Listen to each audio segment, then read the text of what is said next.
నమస్తే, welcome to news pulse. నేను తరంగిణి.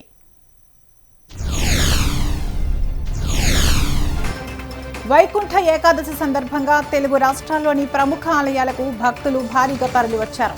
తెల్లవారుజాము నుంచే భక్తులు శ్రీ మహావిష్ణువు ఉత్తర ద్వార దర్శనం చేసుకున్నారు. తిరుమల శ్రీవారి ఆలయం, విజయవాడ కనకదుర్గ ఆలయం, యాదాద్రి లక్ష్మీనరసింహస్వామి ఆలయాల్లో భక్తుల రద్దీ కనిపించింది. భద్రాచలంలో శ్రీ సీతారామచంద్ర స్వామి వైకుంఠ ద్వార దర్శనం ఘనంగా జరిగింది. సింహాచలంలో సింహాద్రినాథుడు వైకుంఠ నారాయణుడి అలంకరణలో దర్శనమిచ్చారు. పలువురు రాజకీయ సినీ ప్రముఖులు కూడా ఆలయాల్లో స్వామివారిని దర్శించుకున్నారు.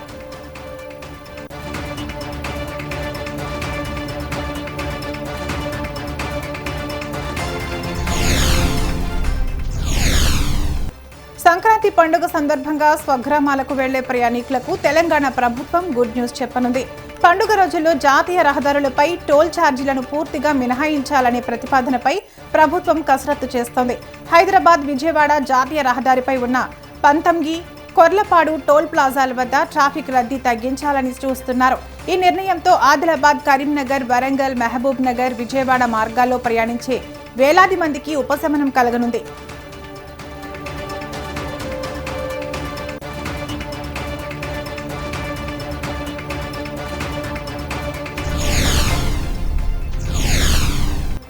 అంగన్వాడీ విద్యార్థులకు ప్రభుత్వం గుడ్ న్యూస్ తెలిపింది.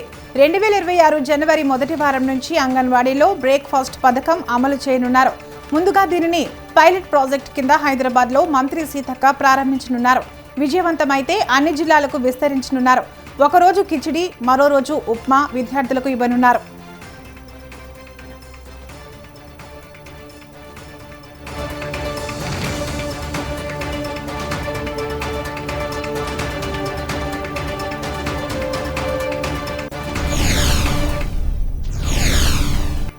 ఏపీలో గ్రామ వార్డు సచివాలయాల పేర్లను ఇకపై స్వర్ణ గ్రామం, స్వర్ణ వార్డుగా మార్చాలని రాష్ట్ర మంత్రివర్గం నిర్ణయించింది. చట్ట సవరణ ఆర్డినెన్స్కు ఆమోదం తెలిపింది. సోమవారం సచివాలయంలో జరిగిన మంత్రివర్గ సమావేశంలో మొత్తం 25 అంశాలను ఆమోదించింది. అమరావతి పనుల కోసం 7,387 కోట్ల నాబార్డు రుణం తీసుకునేందుకు కూడా అంగీకారం తెలిపింది.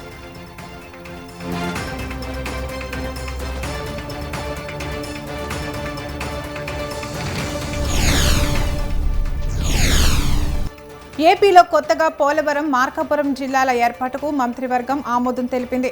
అన్నమయ్య జిల్లాను కొనసాగిస్తూ జిల్లా కేంద్రాన్ని రాయచోటి నుంచి మదనపల్లెకు మార్చాలని నిర్ణయించింది.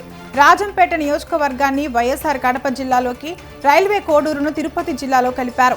రాయచోటి నియోజకవర్గం అన్నమయ్య జిల్లాలోనే కొనసాగనుంది. కొత్తగా 5 రెవెన్యూ డివిజన్లు ఏర్పాటు చేయడంతో పాటు పలు మండలాలు, డివిజన్లలో మార్పులు చేశారు.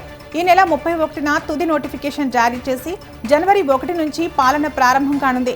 దీంతో జిల్లాల సంఖ్య 26 నుంచి 28కి పెరిగింది.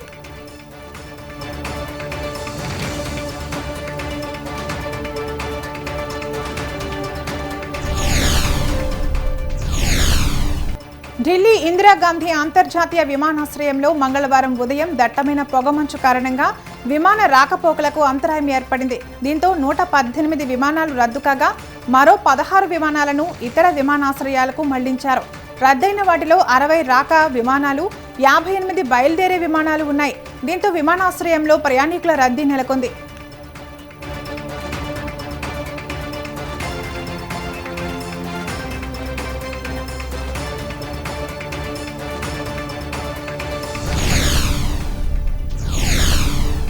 బంగ్లాదేశ్ మాజీ ప్రధాని, బీఎన్పీ అధినేత్రి ఖలీదా జియా 80 ఏళ్ల వయసులో కన్నుమూశారు.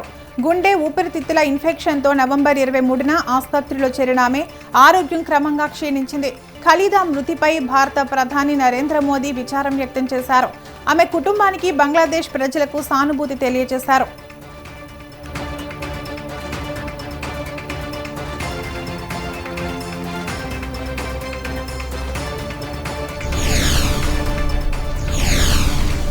ఉత్తరాఖండ్లోని ఆల్మోరా జిల్లాలో మంగళవారం ప్రయాణికుల బస్సు ప్రమాదానికి గురైంది.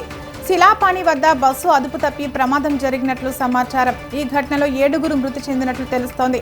బస్సులో దాదాపు 12 మంది ప్రయాణికులు ఉన్నారని అధికారులు తెలిపారు. సమాచారం అందుకున్న వెంటనే స్థానిక అధికారులు ఘటనా స్థలానికి చేరుకుని సహాయక చర్యలు చేపట్టారు.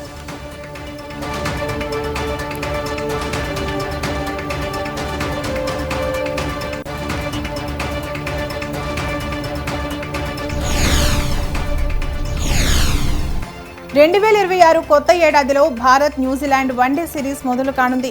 ఈ సిరీస్లో 3వ వన్డేను జనవరి 18న ఇండోర్లోని హోల్కర్ స్టేడియంలో నిర్వహించనున్నారు. ఈ మ్యాచ్కు మధ్యప్రదేశ్ క్రికెట్ అసోసియేషన్ టికెట్లను విడుదల చేసింది.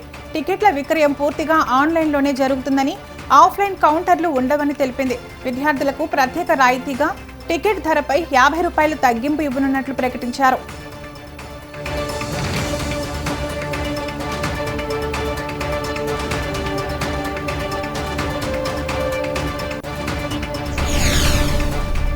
కోలీవుడ్ స్టార్ హీరో విజయ్ నటిస్తున్న చివరి చిత్రం జననాయగన్. ఈ చిత్రం జనవరి 9న సంక్రాంతికి విడుదల కానుంది. తాజాగా మలేషియాలో జరిగిన ఆడియో లాంచ్ ఈవెంట్ సరికొత్త రికార్డు సృష్టించింది. ఈ కార్యక్రమానికి 85,000 మందికి పైగా హాజరయ్యారు. విదేశాల్లో జరిగిన తమిళ సినిమా ఆడియో ఈవెంట్కు ఇంత భారీగా రావడం ఇదే తొలిసారి. దీంతో ఈ కార్యక్రమం మలేషియా బుక్ ఆఫ్ రికార్డ్స్లో చోటు దక్కించుకుంది.